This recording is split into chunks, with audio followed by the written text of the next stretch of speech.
Welcome back to Heart and Wisdom Creators, LLC. Tonight's chapter continues the haunting journey of 11-year-old Minato, still grieving the loss of his parents and adjusting to life in his grandparents' old home at the edge of Mount Fuji in Japan. That morning, the house felt different. Even after Grandpa wrapped Minato in blankets and sat with him until he fell asleep, an uneasy quiet settled over the home, the kind that seemed to press against the walls. When Minato finally woke, sunlight filled his room, but it didn't feel warm like it usually does. Frost clung to the inside of his windows, even though it was early summer. He swallowed hard. That had never happened. He pulled the covers back and shivered. His breath misted in front of him. Something had followed him home. Minato slowly stood, rubbing his arms. He heard movements downstairs. His grandmother cooking breakfast, his grandfather chopping wood outside. Everything seemed normal, but it was too normal, too silent between each sound. As he changed his clothes, he reached for his backpack and froze. The scrap of paper with the Lord's Prayer was sticking halfway out of the pocket, but the edges were curled, burned black as though it had been held close to a fire. He stared, heart thudding. He hadn't touched it since last night. Did something else do it? A knock suddenly rattled the upstairs hallway. 3 slow taps, not from the door to his bedroom, but from the door to the art room. Minato's stomach dropped. Grandfather had locked that door last night. He saw him do it. The knocking came again. This time softer, almost polite. Minato. The voice was faint, muffled through the wooden door. But this time, it wasn't pretending to sound like Dad. It was cold, wrong, hungry.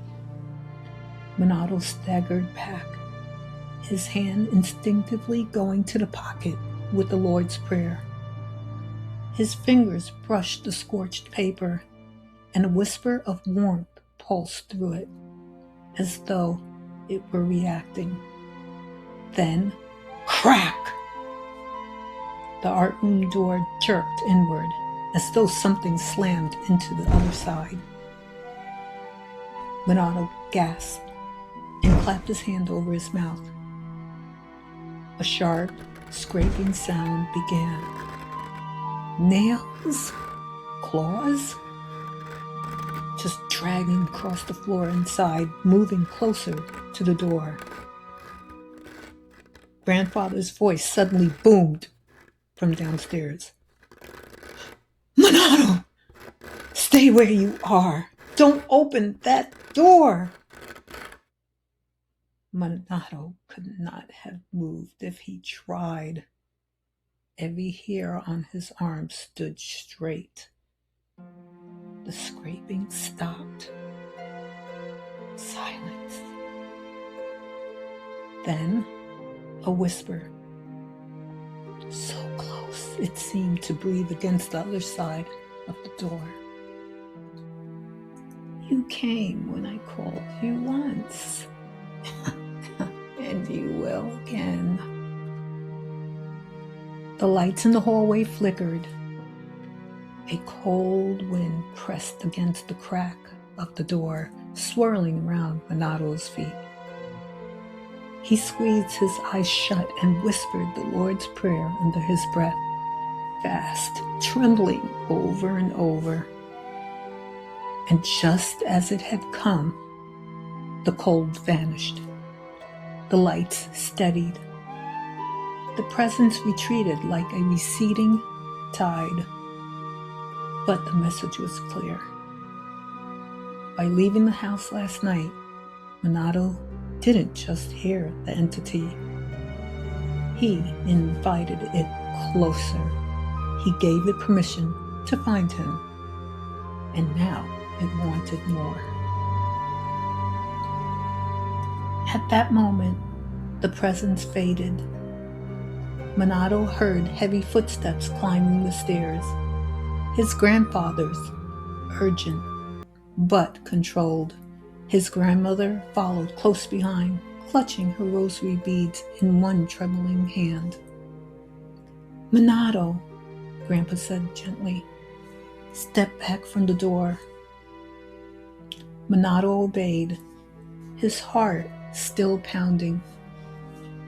Grandpa reached the art room door and grasped the knob. It was cold, ice cold. He pulled his hand back with a hiss. "Oh, that's not right," he muttered under his breath. Grandma placed a steadying hand on his arm. "We need to see what's inside." Grandpa nodded once and repeated the Lord's Prayer softly. He pressed against the door. A faint crack sounded from inside, like something skittering away. Grandpa took the lock off the door and turned the knob. The door creaked open. Inside, the room looked as though a storm had blown through it. Papers littered the floor in spirals. Sketches hung half-torn from the walls. The toy chest had slid nearly a foot from where Minato saw it last. And in the far corner, directly beneath the window, was a mark on the wooden floor. A dark shape, long and deep, jagged, like something with claws had dragged itself across the room. Grandma gasped softly and covered her mouth. Grandpa crouched down, running his fingers just above the grooves without touching them. "Oh, these weren't here yesterday," he said, voice low. Grandma stepped carefully around the scattered drawings. One of them brushed against her foot. Fluttering face up, she froze. "Minato," she whispered. It was the drawing of the little boy holding the familiar toy soldier, but now there was something new in the background. A shadowed figure, half hidden behind the trees, its hand stretching toward the boy. Grandma knelt down, her eyes full of fear and sorrow. "This is not your uncle's drawing. This was created afterwards." Grandpa stood abruptly and turned to Minato. His face was stern, but beneath it lay pure fear for his grandson. You disobeyed me and went outside," muttered Grandpa angrily. Minato's stomach twisted. Grandpa, I'm sorry." Grandpa raised his hand, not in anger, but in pleading. "Listen to me, Minato. Whatever is calling is not your father. It is not your mother. And it's not human." Grandma gently touched Minato's shoulder, her eyes soft but sharp with worry. "These are signs. They are warnings." Grandpa looked back at the claw marks on the floor. "It's in here now." He placed both hands on Minato's shoulders and knelt to eye level. From this moment on, you do not come into this room alone. Not ever. Not even in daylight. Not for a second. His voice shook. Something Minato had never seen or heard before. We will go with you, Grandpa continued. Wherever you need to look, whatever you need to find, we will be there. You cannot face this thing by yourself. Do you understand? Minato nodded, tears stinging his eyes. Grandma pulled him into her arms, holding him tight against her chest. Minato, we love you, she whispered. Whatever is happening, it will not take you from us. Behind them, a faint breeze moved through the room, stirring the pages on the floor, but no one had opened a window. Thank you so much for joining us on Minato's journey tonight. If you enjoyed this story, please remember to like, subscribe, and turn on notifications so you won't miss the next chapter. More stories like this are always on the way here at Hearts and Wisdom Creators LLC. And coming soon, we'll be releasing a special activity book on Amazon filled with mazes, word searches, crossword puzzles, and fun games inspired by our stories. Until next time, keep your hearts open, your wisdom growing, and your imagination alive. We'll see you soon again.